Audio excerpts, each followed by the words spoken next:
Robert Redford, Robert Duvall, Glenn Close, Kim Basinger, Wilford Brimley, Barbara Hershey, Robert Prosky, and Richard Farnsworth as Red. And a hearty welcome to one and all. This is episode 183 of the Confessions of a Not So Dangerous Mind podcast. I'd like to thank you all for spending some of your Saturday afternoon with me here in New York. If you check out this episode on the YouTube channel but haven't done so already, please click like, subscribe, comment, share, turn on those notifications. Or if you catch this episode on the audio platforms such as Spotify or iTunes, same general rule applies. Click like, subscribe, share, turn on those notifications. So today, one of my all-time favorite movies, I say that a lot, but this one is actually in my all-time top 10 and certainly top 2 or 3 favorite sports movies ever made. Barry Levinson's amazing adaptation of Bernard Malamud's unadaptable 1952 novel, or 51, The Natural, opened in theaters on May 11th, 1984. And I got in on the ground floor. My dad, who had read the book, and I read the book after seeing the movie, much to my surprise, it's a lot different. But my father took me to see it, owing to my baseball fandom and sports movie fandom already. I had shown interest in Rocky and Rocky II, and Victory with Sylvester Stallone and Pele, a guilty pleasure movie, and my all-time favorite movie, Chariots of Fire, a sports movie. So Dad, who liked the book, and although he didn't explain it to 10-year-old me in this fashion, he would have said something like, I don't know how they're going to adapt this movie. Not that he couldn't understand how you make a movie out of a book, but he wouldn't have wanted to spoil it. The book, 90% of the book is the same as the movie, or I should say 90% of the movie is the same as the book, but it's the specific choices made within big moments, particularly in the final third, is the reason why people said that this was unadaptable. And oddly enough, 13 years later, when my father read the book by David Baldacci, Absolute Power, another book he thought was absolute money, he loved it, easily a top 5, probably a top 5, certainly a top 10 book. He read that one twice, which he rarely did. Read Bind Fire the Vanities 3 times, didn't like the movie, but read Absolute Power twice, and he did like the movie. But the way he explained Absolute Power to me before and after seeing the film is how he would have described The Natural. I don't know how they're going to do this.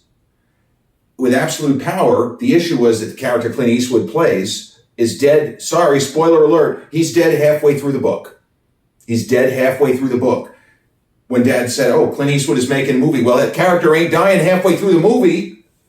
We know enough about the movies to know that Clint is not making a film where his main character, because he's not the main character in the book, but his character ain't dying halfway through. Spoiler alert, in The Natural, Roy Hobbs doesn't exactly succeed in the fashion that he does in the movie. Now, my dad didn't know what the ending of the movie was going to be, but he knew it wasn't going to be the ending of the book. And the book was written by Bernard Malamud, a phenomenal author, certainly up there with other masters of the form of how to write a novel, how to write fiction, how to add historical bits to fiction, and blend fictional characters with real. He did it in The Fixer, another one of his famous novels. It is a great book, but you can see why Hollywood took so much time, and they had to wait for a kind of golden boy who, even though he was still in his 40s, was already he was already a living legend. Like Robert Redford, by the mid-1980s, had achieved legendary status. He was in the upper pantheon. He was looked upon, as he is today, Hoffman, Beatty, Nicholson, Redford. That's basically the fearsome foursome. Many of them have worked together in various projects. And guys like De Niro and Pacino, I haven't forgotten them, but they're kind of the younger crop. Whereas even Clint Eastwood, you can't really say the same as far as Paul Newman. Newman is the prior generation.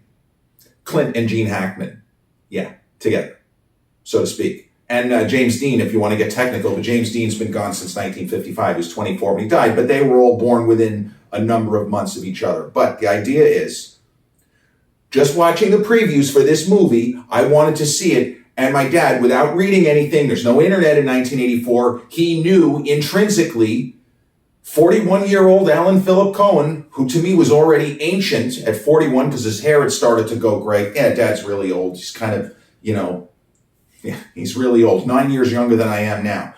But he knew that it was not. He knew that the ending was not the same, that they had done something different. And it's interesting when you talk about the art of adaptation. In Absolute Power, which I feel William Goldman's adaptation of that book is spectacular, and it didn't get as much acclaim because the movie, although a hit, didn't set the world on fire.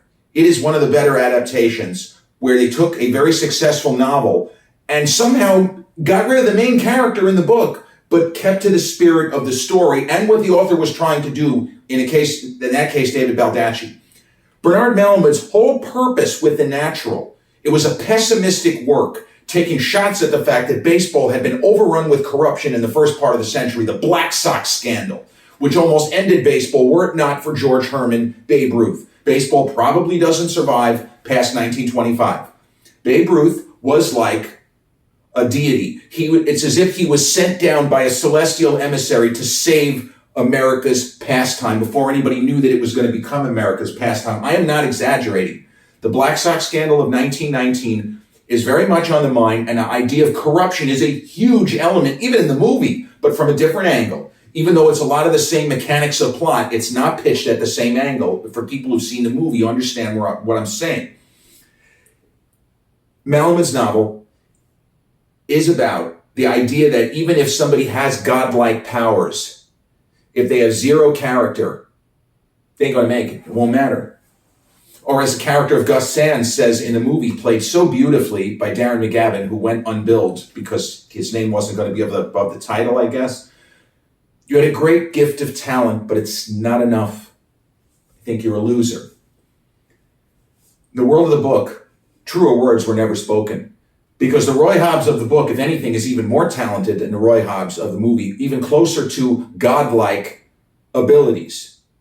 The Hobbs in the movie is probably on the peak Babe Ruth level as far as talent.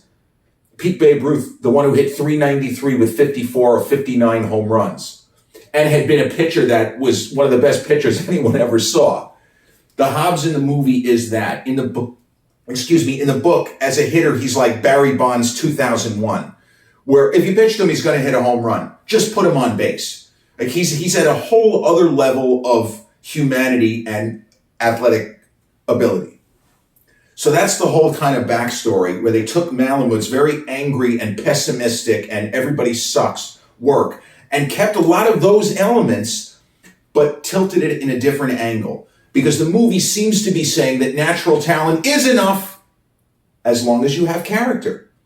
The Roy Hobbs of the movie, as played by Redford, is a guy who turns out to have a certain level of integrity and character, and somebody who really earns the ending, because he goes through horrendous shit and does not become a sourpuss, does not become a hater. He rolls with the punches. He's absorbed more tragedy in the first quarter of his life than almost anyone can conceive of, and he toughs it out. He has his moments of doubt and moments where he is laid low by the events of the story, but Roy Hobbs is a classic, archetypal hero and takes heroic actions and turns away from things that the character in the book doesn't necessarily embrace but goes along with. And he has moments in the movie where he just basically says, I'm not working with you motherfuckers. This is my guy. You're a piece of shit. And we're going to both end you. You are not going to be part of this organization anymore if I have any say. And I don't give a shit how much money you try to pay me. Because he doesn't say I'm not the Black Sox scandal, but those guys also were somewhat sympathetic because their owner, Charles Comiskey, was a piece of crap. In this movie, that's not an angle. It's not that the owner's a piece of crap, but he's not a piece of crap who refuses to pay his players right. He's a guy who wants the manager out. And that's the Wilford Brimley character. And we love Wilford Brimley. He's one of Gen Xer's guys. It's unfortunate he's gone. We love that Wilford Brimley, by the time he was 40, looked like he was in his 60s, maybe 70. And Wilford Brimley as Pop Fisher in this movie, he is younger when he made this movie than I am now. And I'm telling you, when I first saw that film at age 10, I was wondering, how could this guy still be a manager as old as he is? And I'm not sure they used much in the way of age makeup, but Wilford Brimley hobbling around, I should have been a farmer. From the day I was born, I should have been a farmer. You know, my mom always said I should have been a farmer. Brimley is fucking amazing in this movie, as is Richard Farnsworth, who David Lynch later worked with in one of his more acclaimed films of the 90s, The Straight Story. Wonderful movie, a G-rated movie from Mr. Blue Velvet himself, David Lynch. Richard Farnsworth, Barbara Hershey is absolute fire. Kim Basinger, fantastic. And as we said, Darren McGavin. Robert Prosky as the judge. He popped up in a lot of big movies of the 90s like Mrs. Doubtfire and famously Last Action Hero with Arnold. So many great actors. Michael Madsen, years before Reservoir Dogs, and Stuck in the Middle with You. Stuck in the middle with... Madsen hits a home run. The entire cast is incredible. And imagine, I forgot two very important people. One being Joe Don Baker, who plays a character in the movie named Walter Wambold, or the Whammer.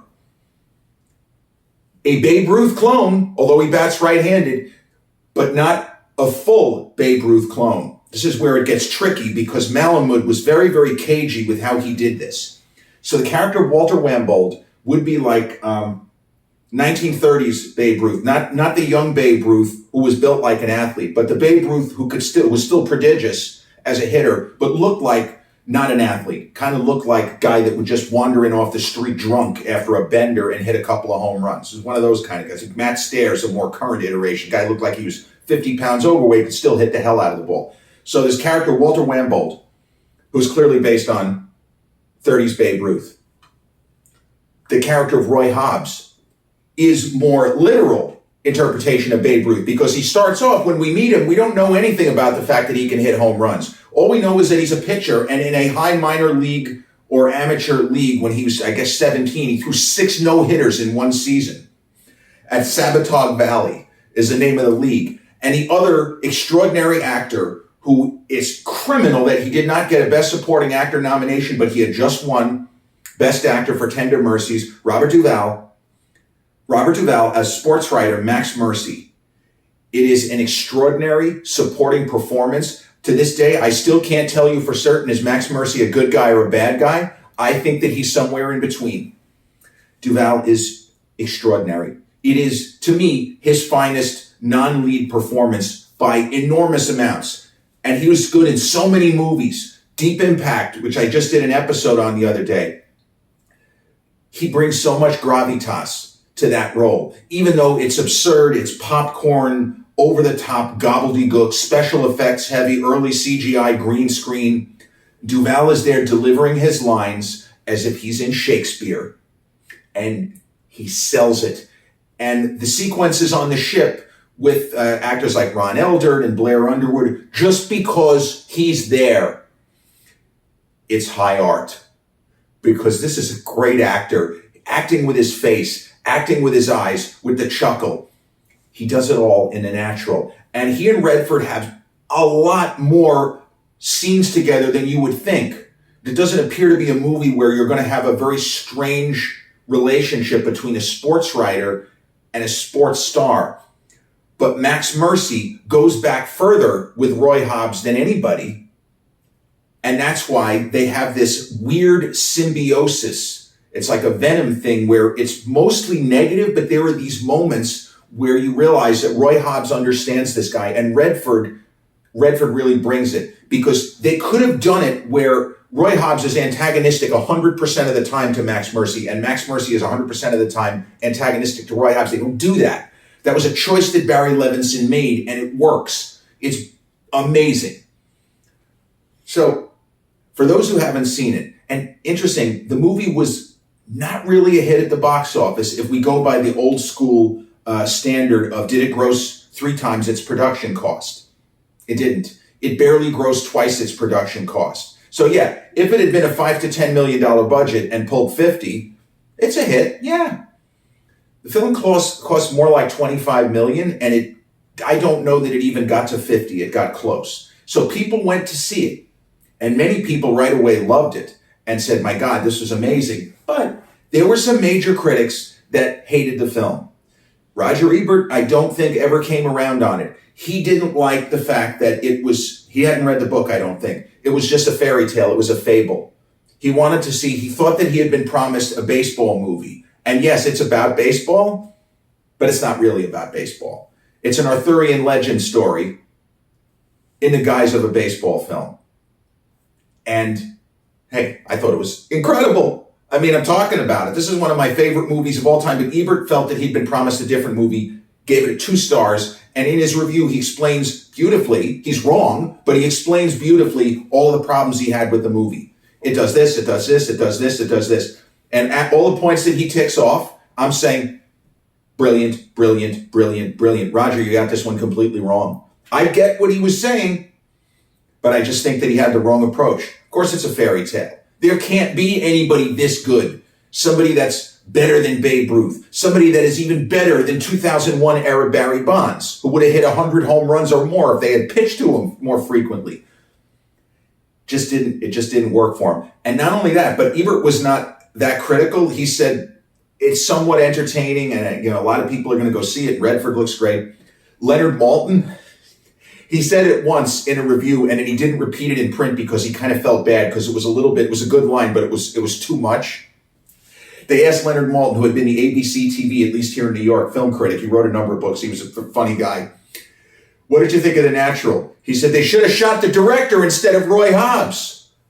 I mean, that's funny, but that's not really okay. I mean, Barry Levinson made the best movie he could. And if you ask me what's Barry Levinson's best movie, as much as I love Bugsy, I think Bugsy has a case to be made historically that it was the best film of 1991. Oh my God, even better than Silence of the Lambs. Although I think Terminator 2 is better than anything else released that year. But, that's just me. That's just my opinion. Could be wrong. But there were critics who didn't like it. Then there were others back then that said, you got to go see this. This is fantastic. This is an old school rah-rah crowd pleaser, but it earns the cheers because of what this character goes through and the journey that we're taken on as the audience. And I forgot Glenn Close. Glenn Close, so many great performances in the decade of the 80s. The previous year, World According to Garp with Robin Williams. Just a great movie. A great movie. A difficult film. Almost mismarketed as a comedy because it had Robin, and Robin was so young, and it has comedic elements. But to call that film a comedy, that's a big stretch. It's not really a comedy. It gets into very heavy shit in the second half. But I digress. It is an amazing cast, and everybody is committed to the bit and committed to bringing the time period to life. The details are so well done. You really feel like you've been transported back into the 20s and 30s. And they don't actually name the year, but I believe it's supposed to take place in the late 30s, and it is a kind of alternate reality. There's no real team in New York in the National League called the Knights, but there are the Pittsburgh Pirates. I think in the world of this film, my interpretation is there's no New York Giants. I don't know if there's a Brooklyn Dodgers, but there is a New York Yankees because there is a newspaper, and I'm pretty sure that the name Joe DiMaggio gets mentioned. So the Arthurian legend thing is very simple. Excalibur is a bat that Roy Hobbs makes from a tree on the family farm where he grew up that was split by lightning the night that his father died very young. I think his father was probably still in his 30s. Maybe he was 40. Dies of a heart attack. He makes the special bat, and the bat carries him all the way to the most important game he'll ever play in his life, the last game of the regular season, the pivotal game. And it's strange because this is a movie that does kind of, although we're not aware of it, it builds to a big game, but it's not the big game that you would expect, because in a baseball movie where there are such things as World Series, you would think the World Series would be the big game. But the strange mechanics of the gambling and dirty tricks, under the table bribes, that angle takes place between people you normally wouldn't expect it to. And whoever ends up winning in this film comes down to the last game of the regular season. The World Series is irrelevant because this weird side arrangement that Pop Fisher, the Wilford Brimley character, has with the judge, the Robert Prosky character, it only relates to, hey, do we win the National League? Do we get to go to the World Series? Because back then, there's no layers of playoffs. Playoffs? You kidding me? Playoffs? Playoffs? There's no playoffs. There is just, you win the American League, you win the National League, you face in the World Series, and everything between, which obviously Roy Hobbs doesn't know at first, and then he comes to understand, we have to get to the World Series by winning the National League, and then Pop keeps the team, and we could tell the judge to go fuck yourself. Get the fuck out of here. I did an episode focusing on Redford's performance, which, I'm a big fan of his. I've seen most of his big movies, The Sting, Butch Cassidy. I love the movie he made after The Natural and Out of Africa called Legal Eagles, which is just a trifle. It's a goofy comedy thriller, but it shows Redford's range and his ability to do different things as opposed to just kind of play stately or straightforward dramas as he did in Out of Africa. But I love what he does with the character of Roy Hobbs. He really connects with the audience, and Levinson gives him moments where you're supposed to say to yourself, wow, what a great looking guy. And normally that would be like, come on. But in this movie, there is a scene towards the end where, no spoilers, but character of Roy Hobbs has been sidelined by illness at the worst possible time.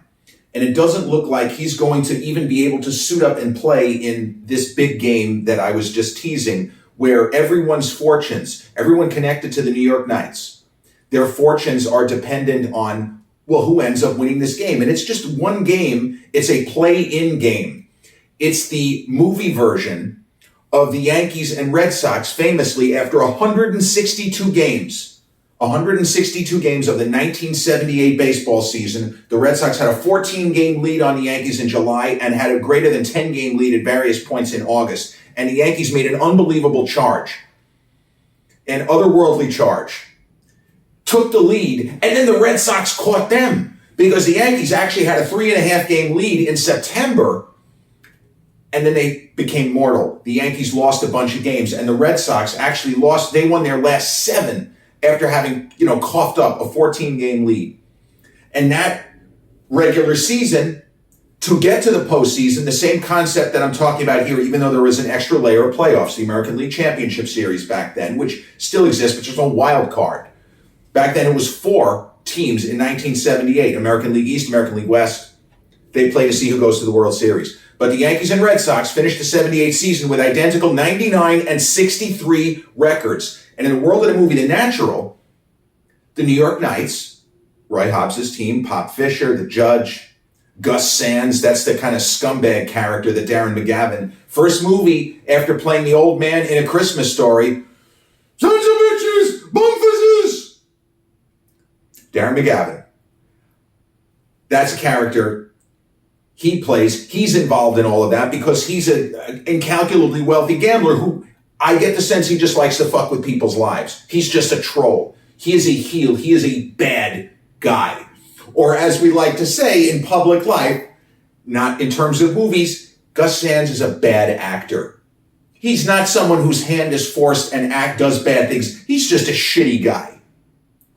So in the world of The Natural, like the 1978 Yankees and Red Sox come to the end of the regular season and, hey, they have the same record. The New York Knights and the Pittsburgh Pirates have the same record. And they're going to play one game at where the New York Knights play. I guess it's supposed to be the Polo Grounds. I don't think they actually name it Knights Stadium or whatever it's called. They play one game to decide who's going to the World Series, yeah. But at the sort of street level, who's going to own this team tomorrow? Because if the Knights lose, Pop Fisher's out on his ass. Roy Hobbs can't play anymore anyway, so his career is over either way. If the Knights win, the judge can just go take a flying leap off a short pier, and Gus Sands can just fuck all the way off. And Kim Basinger's character of Memo Paris, who started the movie, partnered with Michael Madsen's Bump Bailey. Then she gets with Roy Hobbs. But Roy Hobbs doesn't really have the feelings for her that he needs for them to be what she allegedly wants them to be. He's still sweet on Glenn Close's character of Iris, who he grew up with, and in a different iteration of the Matrix, where he would have succeeded as a pitcher, and maybe someday he would have done a Babe Ruth, and they would have realized, holy shit, this guy's the best hitter we ever saw, in addition to being the best pitcher we ever saw. But in this version of the Matrix, he has a disaster early in life when he's going to the tryout for the Cubs, and then when he comes back, he can't pitch anymore. 15, 16, 17 years later, still a young man, just not by baseball standards. He can't pitch anymore because of what he sustained in the sort of tragic event that took place when he was younger. All he can do is hit. And now he can't really even do that very much anymore because of that injury and the fact that surgery wasn't so good in the early 20s. The wound that he had would be terrible now, but he probably would have made a complete recovery in a couple of months, given what they can do as far as microsurgery and making sure using cameras. For example, if there was a deep puncture, knife wound, how do we repair that shit that you couldn't do 100 years ago? All of these things. The scene between Redford and Wilford Brimley, I don't know if it's ever been used in an acting class, but Wilford Brimley's Pop Fisher, despite the crusty exterior, loves baseball and loves his team. And he loves Roy Hobbs. Because Roy Hobbs, in the middle of this season, came to the team when they were on death's door. They were going nowhere, and Pop knew he's going to have to punt the rest of the team to this piece of shit judge. And Roy Hobbs came, and the New York Knights experienced this resurrection, literally a resurrection. And now they still have an opportunity for Pop to own this team and send that piece of crap out. Don't let the door hit you on the way out. And Redford shows up wearing his, he's got a nice jacket, team jacket, but he's not in uniform yet. He's got to get the clearance from the man, from Pop. And a lot of the actions that Roy Hobbs takes in the movie, more so than in the book, are because he adores Pop Fisher, and he's going to do what he can, not for himself. I'm doing this for Pop. You're not taking this team from him. And there's that kind of anger and that edge, which doesn't really exist in the book. The Roy Hobbs of the book is much more self-centered and self-absorbed. And the Roy Hobbs of the movie is self-absorbed, but as the story goes on, he starts to shed that. He starts to not be me. I want people, when I walk down the street, to say, there goes Roy Hobbs, the best there ever was. He's becoming more selfless, and he shows selflessness throughout the story. Kid comes to him, can you help me make a bat like the bat that you have? Yeah. Hey, that sounds like a great idea. Let's do it. And he makes the bat boy, Bobby Savoy, he makes him his own bat. The scene between Redford and Wilford Brimley, where each guy realizes that they have more in common than they thought. They both grew up on farms. But Pop Fisher's mom wanted him to be a farmer. Don't be a baseball player. It'll be a lifetime of misery, and it's been a lot of misery for Pop Fisher. Roy Hobbs' dad just wanted him to be a baseball player. And the way these two completely different performers, contrasting acting styles, all of that, the way they bounce and ping pong back and forth in this scene, the way that Wilford Brimley, with every ounce of emotion, short of crying, says, my mom always said I would be a farmer. And the way Redford, with the sun behind him, the golden hue, one of the great stars in the history of cinema, my dad wanted me to be a baseball player. Just the way he delivers that line. And the way Pop says, better than anyone I ever had. You're the best goddamn hitter I ever saw. Suit up. And the smile Redford gives the camera, still with the golden hue behind him. It's movie magic. Not something you can teach in an acting class. But what you can teach is how to make two disparate acting styles blend in this kind of scene. And it does. It works. And yes, the movie ends with a big climactic scene of baseball and a kind of showdown between Roy Hobbs and, I don't want to say a young version of himself, but kind of like a young version of himself. And it's a beautiful ending, a magnificently well shot concluding game. You know, it's not easy. That you can always see continuity errors in any kind of sports movie. You just always see continuity errors. This movie manages to avoid those continuity errors. There's nothing that calls attention to itself where you see, now wait a minute, this isn't what happened before. Like, this makes no sense. Movie is gorgeously shot from first frame to last. And even as a 10-year-old, I accepted that this is not really, this is a fairy tale. This is a fable. And as I got older, I realized, oh, this is Arthurian legend. Pop Fisher, Fisher King. Wonder Boy is Excalibur. This is not a coincidence. Oh, good point. Didn't realize that. So, The Natural is available. It's streaming. I mean, it's all on every platform, but I'm talking about for free. It's streaming on the Stars channel if you want to check it out for, kind of 40th anniversary. I don't think there's anything going on as far as like a screening, and Redford probably wouldn't want to take part in that. I mean, he's well into his 80s. Would he really want to do it? I don't know. But I didn't see anything. I didn't get any notifications about that. So I don't know. But when I say that I give The Natural my highest recommendation, I say that about a lot of films, but I'm being sincere every time. Even if you don't like baseball, because it's not really a baseball movie.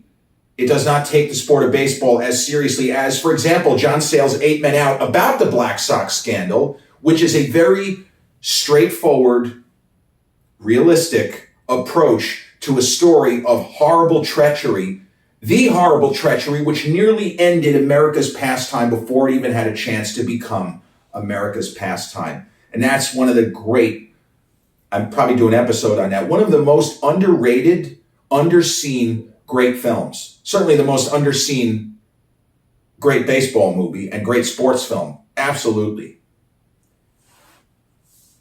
Barry Levinson's 1984 adaptation of Bernard Malamud's incredible, mean-spirited, vicious, best-selling early 50s novel, The Natural, released on this day, 1984, starring a majestic Robert Redford, Wilford Brimley, Robert Prosky, Richard Farnsworth, Michael Madsen, Glenn Close, Kim Basinger, and the one and only Robert Duvall. This has been episode number 183 of the Confessions of a Not So Dangerous Mind podcast. I'd like to thank you all for spending some of your Saturday afternoon here with me in New York. If you catch this episode on the YouTube channel but haven't done so already, please click like, subscribe, comment, share, turn on those notifications. Or if you catch this episode on the audio platforms such as Spotify or iTunes, same general rule applies. Click like, subscribe, share, turn on those notifications. I'll be back with episode 184 real soon. Until then, go pick me out a winner, Bobby. Peace.